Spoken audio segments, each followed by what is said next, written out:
Namo Phat, good morning. Thank you for joining me for our daily practice check-in. Listen, listen, listen. This beautiful sound calls us back to our true home.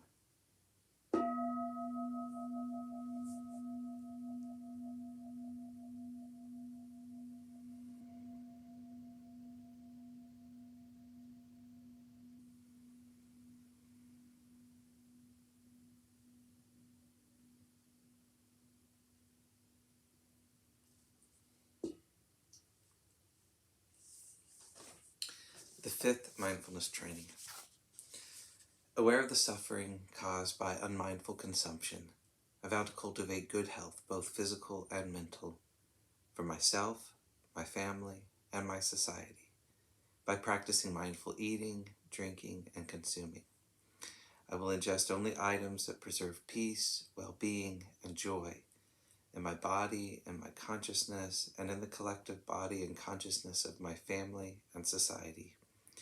I'm determined not to use alcohol or any other item that contains toxins, such as certain TV programs, magazines, books, films, and conversations. I'm aware that to damage my body or my consciousness with these poisons is to betray my ancestors, my parents, my society, and future generations. I will work to transform violence, fear, anger, and confusion in myself and in society by practicing a diet for myself and for society. I understand that a proper diet is crucial for self-transformation and the transformation of society.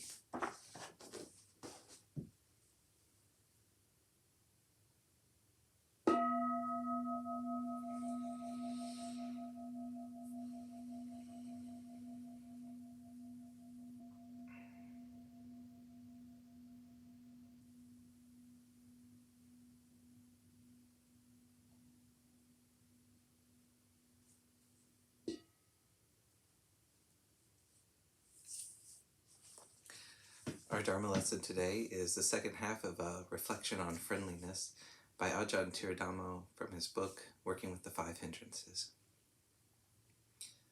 Although most references to the practice of friendliness emphasize spreading well-being to other beings throughout the entire world, the exercise begins by generating thoughts of well-being towards ourself and all its various expressions. If one is not sincerely friendly towards oneself, there is no genuine friendliness to share with others, and friendliness remains only a high-minded ideal.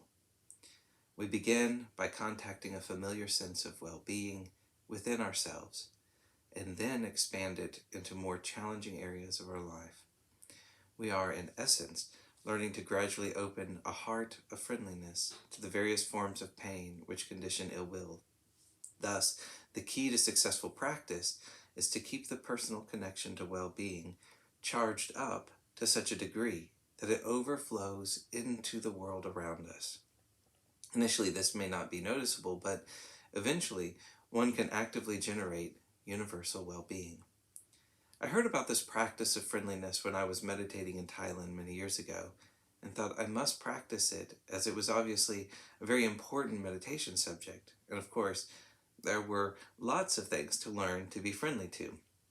Mosquitoes, heat, spicy food, rising early, etc. So I tried to practice friendliness meditation.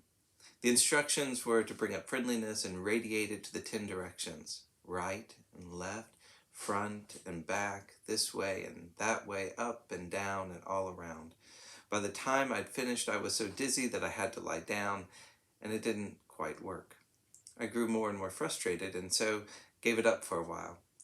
Some years later, I tried to practice it again, and then realized that I'd been so idealistic in spreading friendliness all over the world that I had forgotten to develop it within myself first.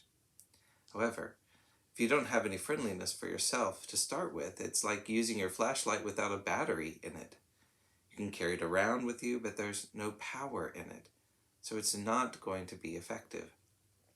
Some people might think that it's very selfish to be friendly to yourself, but really, that's where your home base is. It's me trying to be friendly to the world. If that me does not know friendliness, then friendliness hasn't any power. It may be helpful to keep in mind that we don't need to especially like or love unpleasant experiences, otherwise we would be practicing masochism rather than Buddhism. We don't have to like someone in order to be friendly to them. Personally, I think the translation of loving kindness often imposes overgrand expectations upon the practice. I do not find it too difficult to relate with friendliness towards myself, but relating with loving kindness is still on the idealistic side of reality. Also, the word love has a connotation of affection and thus desire, which the meditation on friendliness is trying to avoid. One of the teachings I received from Christianity when I was young was, love your neighbor as yourself. However, I had a crisis of faith when I realized that, in truth, I did not love my neighbor as myself, so obviously I couldn't be a Christian.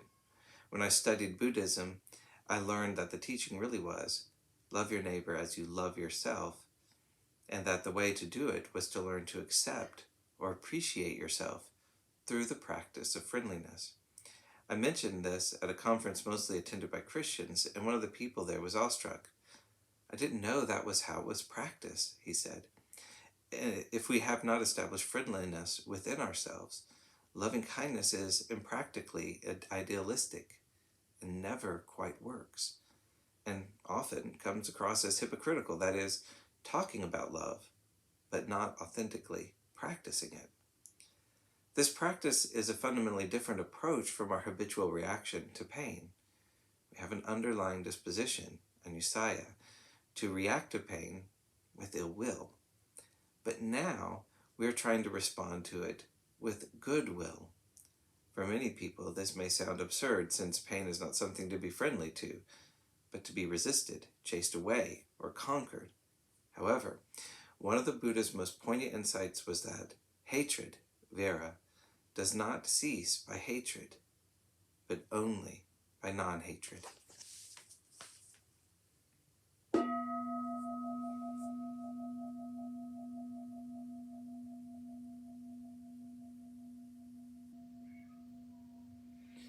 May all beings be well. May all beings be happy. May all beings be peaceful. Sadhu, sadhu, sadhu. Thanks for joining me today.